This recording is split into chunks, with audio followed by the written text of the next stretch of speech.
भारत की राष्ट्रपति श्रीमती द्रौपदी मुर्मू ने आज 4 सितंबर 2024 उदगीर में महाराष्ट्र सरकार की शासन आवेदन दारी और मुख्यमंत्री माझी लड़की बहन योजना के लाभार्थियों की एक सभा को संबोधित किया। इस अवसर पर बोलते हुए राष्ट्रपति ने कहा कि शासन आवेदन दारी और मुख्यमंत्री माझी लड़की बहन योजना समावेशी और समृद्ध समाज और देश के निर्माण की दिशा में महत्वपूर्ण कदम है। उन्हें ये जानकर खुशी हुई कि केंद्र और राज्य सरकार की योजनाओं की मदद से महाराष्ट्र की महिलाएं आत्मनिर्भर बन रही हैं। उन्होंने महिलाओं को वित्तीय साक्षरता और कौशल प्रदान करने के साथ साथ उनके लिए आजीविका के अवसर पैदा करने के लिए राज्य सरकार की सराहना की। उन्होंने कहा कि राज्य सरकार पारदर्शी और जवाबदेह शासन के लिए विभिन्न कदम उठा रही है। सरकार नागरिकों के दरवाजे पर बुनियादी सेवाएं पहुंचा रही है ताकि उन्हें उन सेवाओं के लिए सरकारी कार्यालयों के चक्कर न लगाने पड़ें।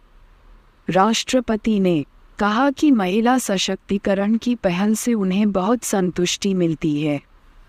कहा जाता है कि समान परिस्थितियों में भी महिलाओं में परिवार के आर्थिक संसाधनों का उपयोग आम भलाई के लिए करने की समझ पुरुषों से अधिक होती है। ऐसा माना जाता है कि अगर हम एक पुरुष को शिक्षित करते हैं तो हम केवल एक व्यक्ति को शिक्षित करते हैं, लेकिन अगर हम एक महिला को शिक्षित करते हैं तो हम पूरे परिवार और आने वाली पीढ़ी को शिक्षित करते हैं। यह आर्थिक सशक्तिकरण के लिए भी सही है।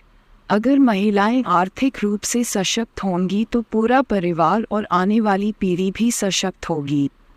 राष्ट्रपति को ये जानकर खुशी हुई कि भारत सरकार की लखपति दीदी योजना के माध्यम से देश भर में लगभग 1 करोड़ महिलाएं लखपति दीदी बन चुकी हैं। उन्होंने कहा कि इस पहल से महिलाओं में आत्मविश्वास, जागरूकता और नई चेतना बढ़ रही है। राष्ट्रपति ने महिलाओं के स्वास्थ्य और पोषण को सुनिश्चित करने के लिए कई कदम उठाने के लिए महाराष्ट्र सरकार की सराहना की। उन्होंने कहा कि अक्सर देखा जाता है कि माताएं और बहनें परिवार के भोजन और स्वास्थ्य का ध्यान रखती हैं, लेकिन अपने भोजन और स्वास्थ्य का ध्यान नहीं रखती हैं। उन्होंने उन्हें अपने स्वास्थ्य पर भी ध्यान देने की सलाह दी।